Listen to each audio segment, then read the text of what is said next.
but just such a totally different colour for a race team colour, that lilac, and it's used on their rally cars the world over.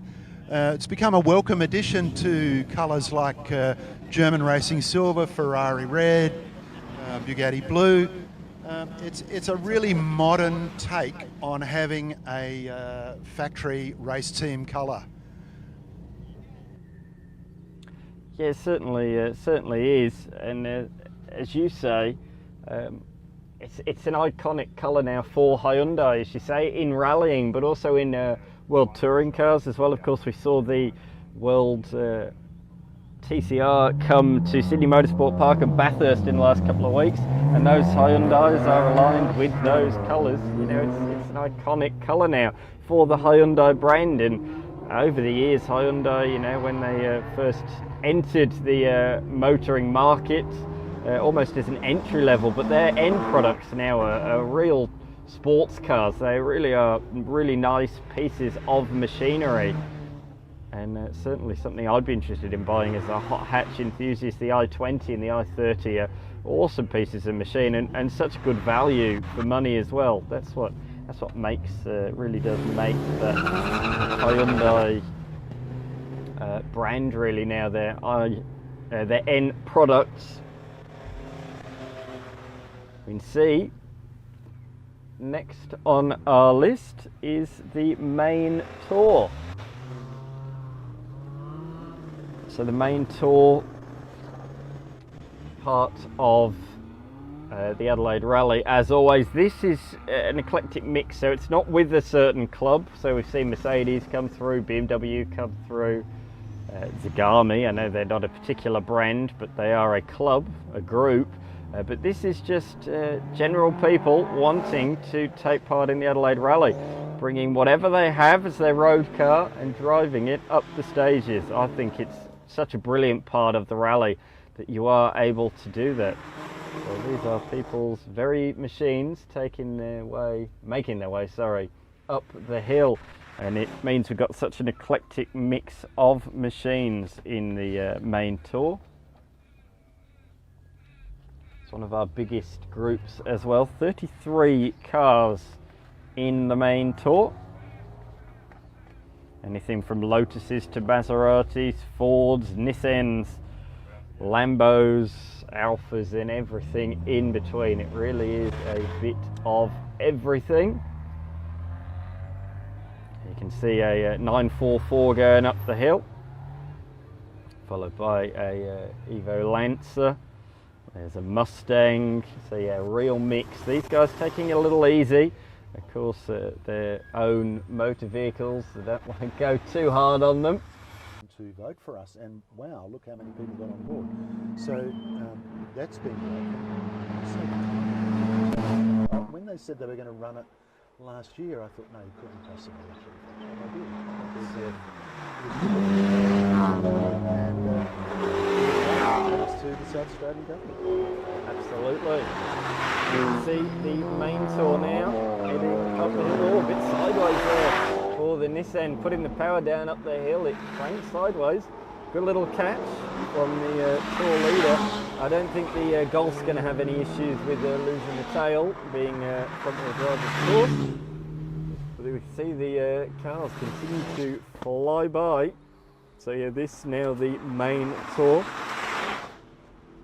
The last of the tours before we get into the bit more serious stuff. We do have the Spirit Tour, but that requires helmets, and they do go a bit faster than the main tour cars. Here we are, a Subaru Impreza, as we said in the last stage. There's quite a few of those iconic machines, and that one particularly looks the correct shade of blue. It's the, is that number 200? I can't quite see. We're just located just behind an Armco barrier, so we can't quite see the numbers. I can tell you that's a Ford Mustang, it's a 264 machine. Joanne and Jason Harmon, and a beautiful blue metallic.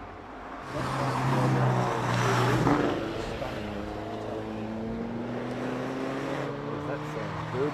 Going up the hill, and there's a little 944. So there really is an eclectic mix mix, isn't there, in the main tour? But that's what makes this particular class so great, that Joe Bloggs can arrive in his car, pays for a Motorsport Australia licence, and then he can go racing. That's right. And speaking of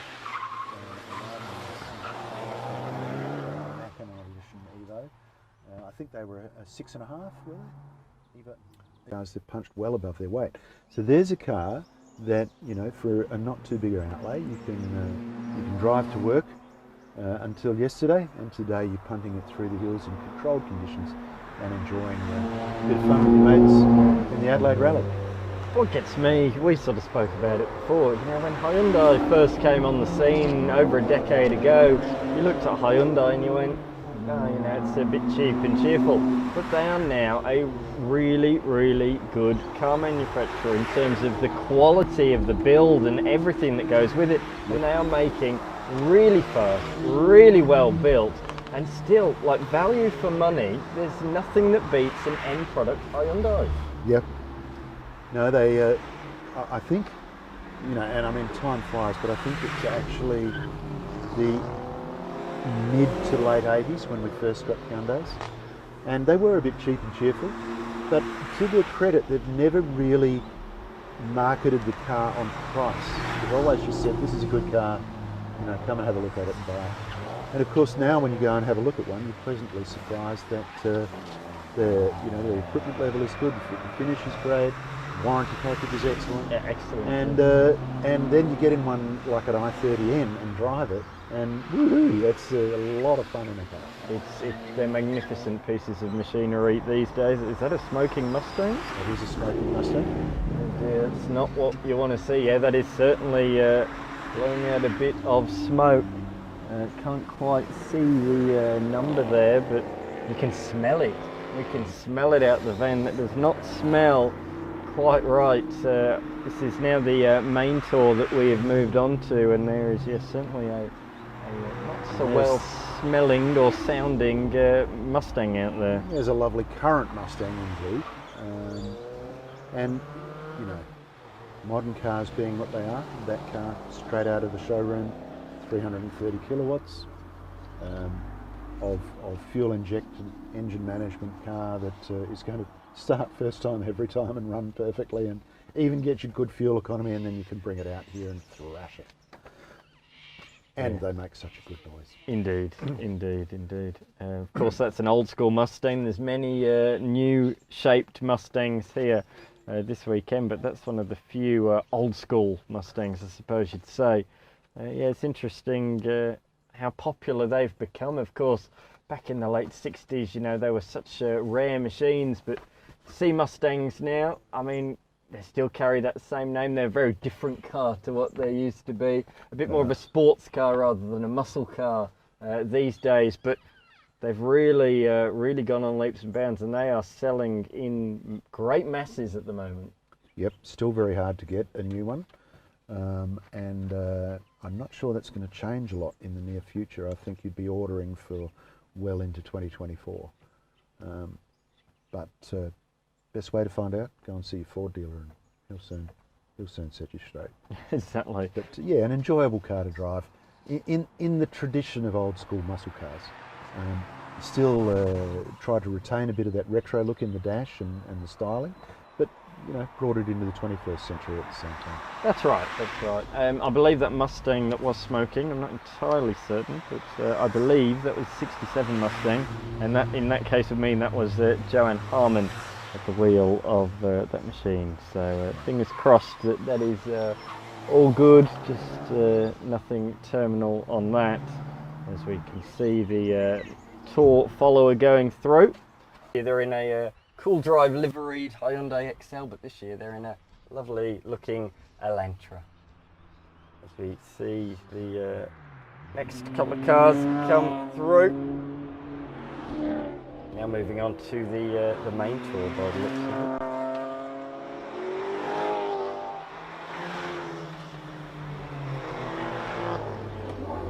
Here they come.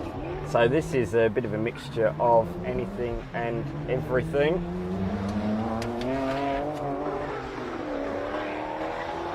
Cars stream through.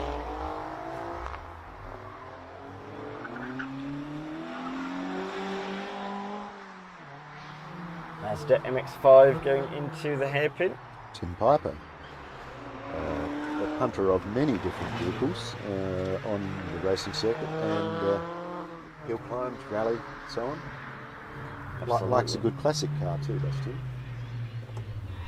And there are quite a few classic cars. Oh, that's the most difficult entry into the hairpin we've seen so far. That's for certain. Didn't look entirely great at all through there. And just to prove that you don't need something exotic to compete in Adelaide Rally or to take part, Braden Crump just passing us in his Ford BA Futura. So not a high initial outlay to get involved in something like that. Still great fun to drive. Throw a few good shocks in it and good brakes and have some fun. How cool was that, just passing us through not only the Ford Mustang driven by Joanne Harmon, but just before that as well the Fiat 124 Spider. Yes. That's really cool to have at the event, and something completely different to anything else again. Yeah. And of course the Fiat 500s, the Arbath versions, which I think they get more fan mail than perhaps some of their more expensive peers. They're just such an intriguing little car, and of course the Arbath name synonymous with Fiat's motorsport participation over time. Absolutely, yes. As you say, Bath, it's a bit like the AMG to Mercedes, isn't it? And that's right. And the so a pretty small group, the Hyundai group, but nevertheless they have quickly blasted through. Some really nice Hyundai end products there on show, i20s, i30s, even Elantra ends as well. They make some fantastic cars. To Hyundai in this day and age, the Korean brand, of course, at the pointy end of the World Rally Championship, yet to take a World Championship, but they are always there or thereabouts. They missed out again. Just Thierry Neuville was in contention all season long, but unfortunately, just towards the end of the season, a couple of mishaps, mechanical issues, a couple of mistakes from Thierry, and another one has just slipped through his fingers. So it's Toyota, the Gazoo Racing Yaris, that won the World Rally Championship once again. Now we move on to the main tour. This is a bring what you like. If you've got a car and you want to drive it in the Shannon's Adelaide Rally, this is the category for you. There is also Spirit Tour that requires some helmet usage and a bit more equipment. That's because you're going at a bit of a faster pace, but this is a great entry-level tour for anybody watching on the live stream. If you want to enter the Adelaide Rally, you can in your road vehicle, just like you can see right here, right now. There's an eclectic mix that is coming through. Look at this, a Jaguar, behind that the Subaru, a Ford Focus as well, a Ford Focus RS. They just keep coming through. A real mixture of machines from Europe, from Asia, even from America. We've got some American muscle cars, and here comes a Ford Mustang, just as I say. I knew that was coming. That was obviously deliberate. I knew that was coming. And there it goes, the Ford Mustang. Porsche 944 as well. The 261 machine. There's a few Porsche 944s here this weekend. It's really good to see, but that particular one being driven by Andrew Forte, and alongside him is David Forte. 1987. Can you believe the Porsche 944 has been around that long? I certainly can't. 1987. Quite remarkable. There you go. Been around 70 years, still looks as good as it always has. Listen to that V8 Mustang go through. A little bit of smoke. I can smell it as well.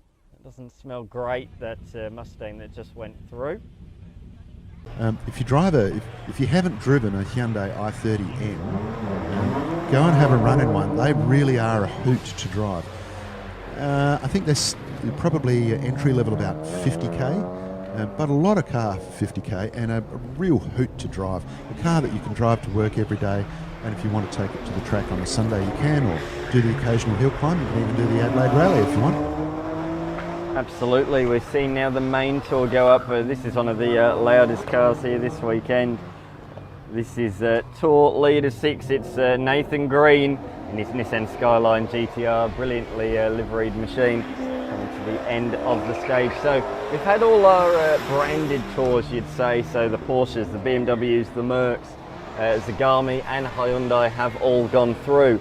Now this is for people like you and me, Joe Bloggs and his family. They can come, bring their own motor vehicle and drive them on the 29 stages of the Adelaide Rally. I cannot think, in conditions like this with this many people around, what could be better to do on a weekend? If there is anything, please tell me. Well, you know you're not going to get a different answer from me because I'm a fellow petrolhead.